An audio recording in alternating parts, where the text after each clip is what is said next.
दुनिया की 4 ऐसी हैरत अंगेज चीजें जिनको सिर्फ समझने के लिए ही बड़े बड़े साइंटिस्ट भी सर जोड़कर बैठे। नंबर 4, तुर्कमेनिस्तान के आलिशान काराकुम डेजर्ट के बिल्कुल सेंटर में, जहां ऑलरेडी इतनी ज्यादा गर्मी बरसती है, जमीन में 100 फीट गहरा एक ऐसा गड्ढा है जहां 24 घंटे आग लगी रहती है। ये गड्ढा दरवाजा गैस क्रेटर के नाम से जाना जाता है, जो 17,500 स्क्वायर फीट तक फैला हुआ है। चाहे बारिश हो या तूफान, ये आग पिछले 50 सालों से ऐसे ही जल रही है। लेकिन सवाल ये है कि ये आग यहाँ जलाई किसने है? दरअसल साल 1971 में एक सोवियत जियोलॉजिस्ट यहाँ ड्रिलिंग का काम कर रहे थे कि अचानक उनके नीचे जमीन खिसक गई और तभी ये गड्ढा बन गया था। लेकिन उनको यहाँ से अजीब सी स्मेल आने लगी। जब तहकीकात की गई तो मालूम पड़ा कि इस गड्ढे से नेचुरल मीथेन गैस निकल रही है, क्योंकि मीथेन गैस डेंजरस होती है। इसी वजह से काफी कोशिश की गई कि जमीन से निकलने वाली इस गैस को रोक लिया जाए, लेकिन सारी कोशिशें नाकाम रही।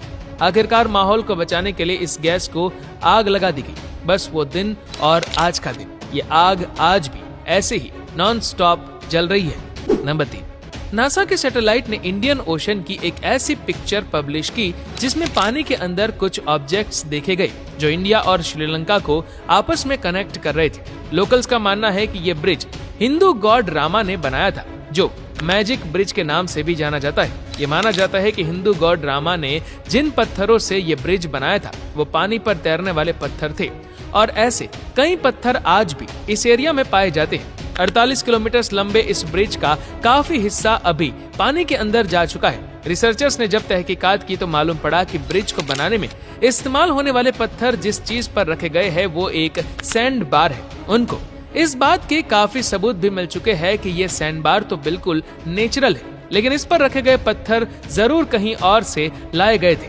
जब सैंड बार और उन पत्थरों की एज मालूम करने के लिए रेडियो कार्बन डेटिंग की गई तो जो मालूम पड़ा वो जानकर एक्सपर्ट्स भी चौंक गए। जी हाँ, उनको मालूम पड़ा कि ये पत्थर 7,000 साल पुराने हैं, जबकि उनके नीचे सैंड बार की एज सिर्फ 4,000 साल है। तो आखिर ये पत्थर यहाँ आए कैसे? ये साइंस के लिए एक बहुत बड़ी मिस्ट्री है। नंबर 2, अगर अटलांटिक ओशन और पैसिफिक ओशन के बीच से गुजरा जाए तो समंदर के बीचों बीच एक हैरत अंगेज मंजर देखने को मिलता है। समंदर के इस मकाम पर कोई दीवार या बाउंड्री तो नहीं है, लेकिन फिर भी दोनों समंदर के पानी आपस में मिक्स नहीं होते। लेकिन आखिर क्यों? इन दोनों पानी में आखिर ऐसा क्या राज है कि ये समंदर की लहरों के बावजूद भी आपस में मिक्स नहीं होते? असल में ये दोनों समंदर के पानी अलग अलग जगह से बहते हैं और इसी वजह से इन दोनों समंदर के पानी की क्वालिटी भी अलग है और इनका सॉल्ट लेवल भी अलग है। आपने भी स्कूल में पढ़ा होगा कि जिस पानी में सॉल्ट ज्यादा होता है वो नॉर्मल पानी से ज्यादा हैवी होता है। ऐसा ही कुछ होता है इन दोनों समंदरों में भी। सॉल्ट के साथ साथ इनकी केमिकल कंपोजिशन भी अलग है और यही रीजन है कि ये दोनों समंदर बिना किसी बाउंड्री के एक दूसरे में मिक्स नहीं होते। नंबर 1, इंडोनेशिया में एक आइलैंड है जो फ्लोरिस के नाम से जाना जाता है। इस आइलैंड के हरे भरे पहाड़ों में 3 अनोखी लेक्स मौजूद है। हालांकि ये तीनों लेक्स एक साथ ही बनी हुई है, लेकिन इन तीनों लेक्स के कलर्स बिल्कुल डिफरेंट है। एक का कलर ब्लैक है, दूसरी का टर्कोइस और तीसरी का ब्लू।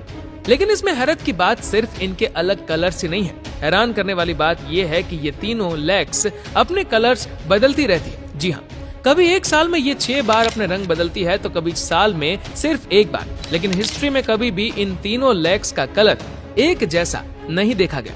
जहाँ ये लेक्स मौजूद है वो जगह कैलीमुटू नेशनल पार्क के नाम से मशहूर है और पार्क ऑफिशियल्स का कहना है कि इन तीनों लेक्स के नीचे एक्टिव वॉल्केनोज मौजूद है, जिनकी वजह से ये लेक्स केमिकल रिएक्शन का शिकार होती रहती है।